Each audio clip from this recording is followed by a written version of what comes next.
ദക്ഷിണകാശി എന്നറിയപ്പെടുന്ന കൊട്ടിയൂർ വൈശാഖ മഹോത്സവം 28 ദിവസം നിൽക്കുന്ന മഹോത്സവം ഇടവമാസത്തിലെ ചോതിനാൾ മുതൽ മിഥുനമാസത്തിലെ ചിത്രനാൾ വരെയുള്ള ദിവസങ്ങളിലാണ് അക്കരെ കൊട്ടിയൂരിൽ വൈശാഖ മഹോത്സവം നടക്കുന്നത്. ഇതര ക്ഷേത്രോത്സവ ചടങ്ങുകളിൽ നിന്നും വ്യത്യസ്തമുള്ളവയും സവിശേഷത ഉള്ളതുമായ വളരെയേറെ ചടങ്ങുകൾ കൊണ്ട് ശ്രദ്ധേയവും സമ്പുഷ്ടവുമാണ് വൈശാഖ മഹോത്സവം. വളരെ പഴക്കം ചെന്നതാണ് കൊട്ടിയൂരിൻ്റെ ചരിത്രം. ബ്രഹ്മാവിൻ്റെ മകനായ പ്രജാപതി ദക്ഷൻ യാഗം നടത്തിയ സ്ഥലമാണ് കൊട്ടിയൂർ. യാഗത്തിന് തൻ്റെ മകളായ സതീദേവിയെയും ഭർത്താവായ പരമശിവനെയും ക്ഷണിച്ചില്ല. പക്ഷേ പിതാവിനോടുള്ള സ്നേഹത്താൽ സതി യാഗസന്നിധിയിൽ എത്തുകയും പിതാവിനാൽ അപമാനിതയാവുകയും ചെയ്തു. അപമാനിതയായ സതി യാഗഭൂമിയിൽ ആത്മത്യാഗം ചെയ്തു. ഇതറിഞ്ഞ പരമശിവന്റെ ഭൂതഗണങ്ങൾ യാഗം നശിപ്പിച്ചു. വീരഭദ്രൻ ദക്ഷന്റെ തല അറുത്തു. ലോകവിജയത്തിനായി ദക്ഷപ്രജാപതി നടത്തിയ യാഗം ലോകനാശത്തിന് കാരണമാവുന്ന അവസ്ഥ സൃഷ്ടിച്ചു.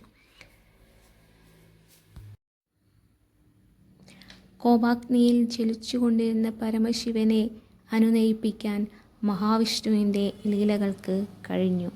യാഗം പുനരാരംഭിക്കാൻ പരമശിവൻ അനുവാദം നൽകിയതോടെ യാഗം പൂർവാധികം ഭംഗിയോടെ നടത്താൻ വേണ്ടി ദേവാദികളും മാമുനിമാരും തയ്യാറായി.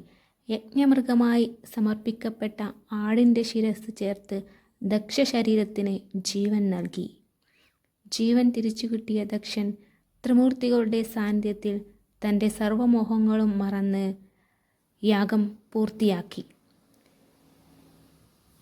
പക്ഷേ തൻ്റെ പ്രാണേശ്വരിയെ എന്നേക്കുമായി അന്തർധാനം ചെയ്തു കഴിഞ്ഞ പരമശിവൻ വളരെയേറെ ദുഃഖിതനായിരുന്നു.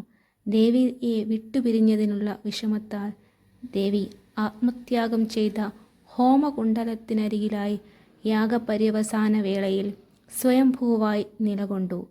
യാഗപര്യവസാന വേളയിൽ സ്വയംഭൂവായി തീർന്ന ശിവചൈതന്യമാണ് കാലാന്തരത്തിൽ കുറിച്യർ ശിലയിൽ അമ്പണച്ചപ്പോൾ ദർശിക്കാനിടയായത്. വാഭലിയിൽ നിന്നും കല്ലുകൾ പെറുക്കി ഉരസി ചന്ദനമായി ഭക്തർ നെറ്റിയിൽ തൊടാറുണ്ട്. അക്കരെ കൊട്ടിയൂരെന്നും ഇക്കരെ കൊട്ടിയൂരെന്നും വേർതിരിക്കുന്ന വാഭലി നിറഞ്ഞൊഴുകുകയാണ്.